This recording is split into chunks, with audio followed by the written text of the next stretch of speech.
Good morning. तो अभी तक हम लोगों ने देखी what are the physical quantity, what are the requirement of measurement, what are the type of units, fundamental units देखिए, सप्लीमेंट्री यूनिट्स देखिए, फिर हम लोगों ने डिफरेंट मेजरिंग सिस्टम्स देखा।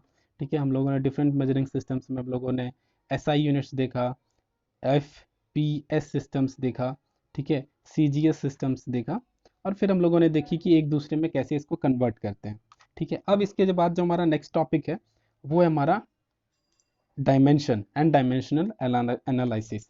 देखो, इस चैप्टर में जो मेन चीज़ें जो पढ़नी है आप लोगों को, जिसमें आप लोगों को ज़्यादा ज़रूरत है और इसका बहुत ज़्यादा वाइड लेवल पे यूज़ करोगे, वो है हमारा dimension and dimensional analysis and significant figures and error percentage find करना। क्योंकि जब आप एक्सपेरिमेंट परफॉर्म करोगे तो सबसे ज़्यादा रिक्वायरमेंट यही होता है, सिग्निफिकेंट फिगर्स कितने दूर तक रखने हैं।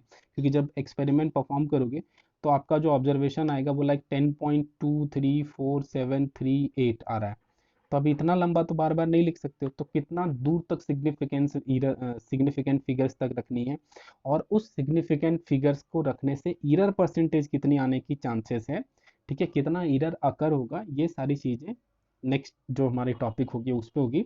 और ये है डायमेंशंस। डायमेंशंस में क्या होता है कि हम लोग देखते हैं कि दो फिजिकल क्वांटिटीज को अगर डायमेंशंस में कन्वर्ट करते हैं तो उससे हम लोगों को पता चलता है कि वो क्या दोनों फिजिकल क्वांटिटी एक टाइप के, जैसे कि एग्जांपल के लिए काइनेटिक एनर्जी का अगर डायमेंशन देखोगे और पोटेंशियल एनर्जी का डायमेंशन देखोगे तो आप पाओगे कि दोनों का डायमेंशन एक है।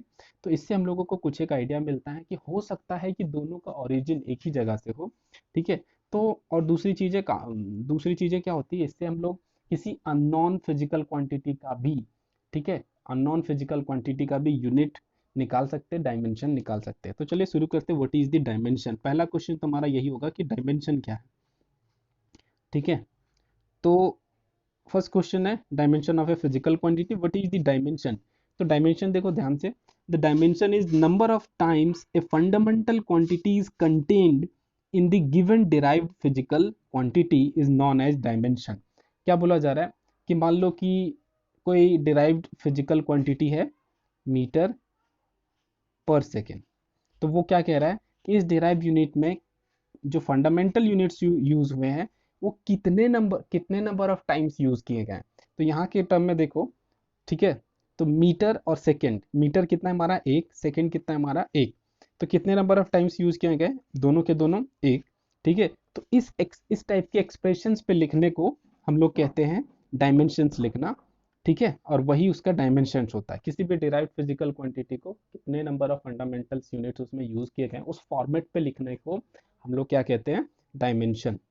ठीक है, और दूसरी चीज क्या होती है इसके लिए डायमेंशंस में, मोर और लेस आपको मैक्सिमम एम एल टी, ठीक है, यही तीन से मैक्सिमम यही तीन में आपको काम चलाना रहेगा। एम रिप्रेजेंट करता है आपका मास, एल रिप्रेजेंट करता है आपका लेंथ, टी रिप्रेजेंट करता है आपका टाइम, के लिखा हुआ रहा तो आपका टेम्परेचर। ठीक है, मैक्सिमम आपको यहीं तक जाना रहेगा। ठीक है, मैक्सिमम जो आपको फिलहाल पढ़नी है उसमें आपको डायमेंशनल एनालिसिस में बस यही तीन से काम चल जाएगा। ठीक है, ओके। तो जैसे कि हम लोग फाइंड करने का कोशिश करते हैं डेंसिटी का डायमेंशन। डेंसिटी का डायमेंशन क्या होता है, तो मास बाय वॉल्यूम। मास को हम लोग अभी अभी अभी हम लोगों ने क्या लिखा है, एम एल टी, यही तीन फॉर्मेट में लिखना है।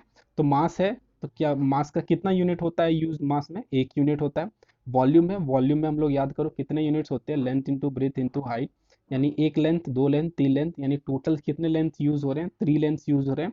ठीक है, एक ही फंडामेंटल क्वांटिटी कितने बार यूज हो रहा है, थ्री टाइम्स, तो एल क्यूब लिखा हुआ है। तो इसको प्रॉपर फॉर्मेट पे लिखोगे तो क्या लिखोगे कि एम एल, ये एल ऊपर चला जाएगा तो -3 हो जाएगा।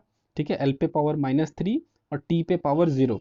ठीक है, यानी इस पे पावर 1 है, इस पे पावर -3 है, इस पे पावर 0, इस पे 0 लिखने का मतलब हुआ इसकी वैल्यू 1 हो गई, यानी कि, ठीक है, आप चाहो तो इसको लिखो या फिर ना चाहो तो ना भी लिखो, लेकिन जो परफेक्ट डायमेंशन एनालिसिस होता है उसमें सब मेंशन किया हुआ रहता है कि एम कितने कितने नंबर हैं, एल कितने नंबर हैं और टी कितने नंबर हैं।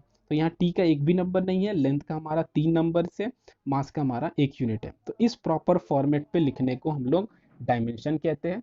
इस और जब इसी का यूज करके जब हम लोग different different unknown physical quantities का डायमेंशन निकालेंगे तो उसको हम लोग डायमेंशनल एनालिसिस कहेंगे। ठीक है, तो जैसे ये हो गया हमारा डेंसिटी का डायमेंशन। ठीक है, और अभी जो आपने एक्सप्रेशन लिखा MLQ T0, ठीक है, M L पे पावर -3 T पे पावर 0। तो इस तरह का कोई भी एक्सप्रेशन जिसमें आप MLT के फॉर्मेट पे लिखते हो, उस तरह के कोई भी एक्सप्रेशंस को हम लोग डायमेंशनल इक्वेशन कहते हैं। यानी ये जो इक्वेशन है वो हमारा डायमेंशनल इक्वेशंस कहलाएगा। ठीक है, अब दूसरा देखते हैं कैसे, दूसरे का कैसे फाइंड करते हैं। Dimensional find the dimensional equation of the force. तो फोर्स हमारा क्या होता है, मास इनटू एक्सेलरेशन के बराबर होता है। ठीक है, मास यानी कि मास का तो m हो गया, एक्सेलरेशन का क्या होता है, मीटर पर सेकेंड स्क्वायर, याद है ना। तो मीटर यानी कि a का l पर सेकेंड स्क्वायर यानी डिवाइडेड बाई t का कितना है, t का स्क्वायर। ठीक है, तो इसको प्रॉपर फॉर्मेट पे लिखोगे तो क्या हो जाएगा, MLT-2। तो यानी फोर्स का जो डायमेंशनल इक्वेशंस होता है वो होता है MLT-2। इसको ध्यान रखना, इस पे इसमें बेस्ड आपके एग्जाम्स में भी क्वेश्चन आएंगे। ठीक है, पहले बेसिक्स पे है तो पहले बेसिक्स देखते हैं, फिर उसका एनालिसिस पे जाएंगे, उससे क्वेश्चन आएगा। ठीक है, तो जो फोर्स के लिए डायमेंशनल इक्वेशन होगा वो होगा MLT-2। ओके, अब फाइंड करते हैं what is the dimensional equation of the energy. Energy का क्या होता है, तो एनर्जी होती है हमारी वर्क डन यानी फोर्स इनटू डिस्प्लेसमेंट। फोर्स का अभी अभी हम लोगों ने देखा क्या है, MLT-2। ठीक है, एस हमारा डिस्प्लेसमेंट है, डिस्प्लेसमेंट का यूनिट किसमें होता है, मेजर, तो लेंथ में मेजर होता है। तो यहाँ पे एक एल मल्टीप्लाई करोगे, ये एल और ये एल मिल करके क्या हो जाएगा हमारा ML² T-2। ठीक है, तो ये हो गया आपका एनर्जी का डायमेंशन। ठीक है, ये हो गया आपका एनर्जी का डायमेंशन। अब एनर्जी का कोई भी फॉर्मेट ले लो, kinetic energy, potential energy, gravitational energy, electrical energy, magnetic energy, कोई भी एनर्जी का फॉर्मेट लो, सारे एनर्जी के फॉर्मेट के लिए जो आपका डायमेंशन होगा वो यही होगा। ठीक है, तो डायमेंशन से भी काफ़ी कुछ इंफॉर्मेशन मिलते हैं। ओके, तो इस पे बेस्ड आप लोग और भी कुछ प्रॉब्लम्स अपने से ट्राई करोगे। ठीक है, तो ये था हमारा डायमेंशन, डायमेंशनल इक्वेशंस। इसके बाद जो हमारा जस्ट नेक्स्ट टॉपिक जो है वो डायमेंशनल एनालिसिस है। उसमें हम लोग इसी को यूज करके different different non physical quantities, जो नॉन फिजिकल क्वांटिटीज हैं उनका, ठीक है, डायमेंशन फाइंड करने का कोशिश करेंगे। ठीक है, तो और दूसरी चीज़ है कि आप लोगों को करना क्या है कि कुछ मल्टीपल चॉइस क्वेश्चंस आपको यहाँ पे दिए हुए हैं, कुछ करेक्ट ऑप्शन चूज करने, बस आपको पढ़िए, इसके करेक्ट ऑप्शन चूज करिए, कौन से फिजिकल फंडामेंटल फिजिकल क्वांटिटीज़ है, कौन डिराइव फिजिकल क्वांटिटीज़ है, और कुछ कुछ डाटाज हैं जैसे कि 1 नैनोमीटर्स कितने मीटर्स के बराबर होती है। तो ये सारा कन्वर्जेंस आप लोग देखिए। ठीक है, और इसको सॉल्व करने का कोशिश करिए। और ये था आपका डायमेंशन एंड डायमेंशनल इक्वेशंस। इसके बाद नेक्स्ट टॉपिक है वो होगी हमारी डायमेंशनल एनालिसिस। ठीक है,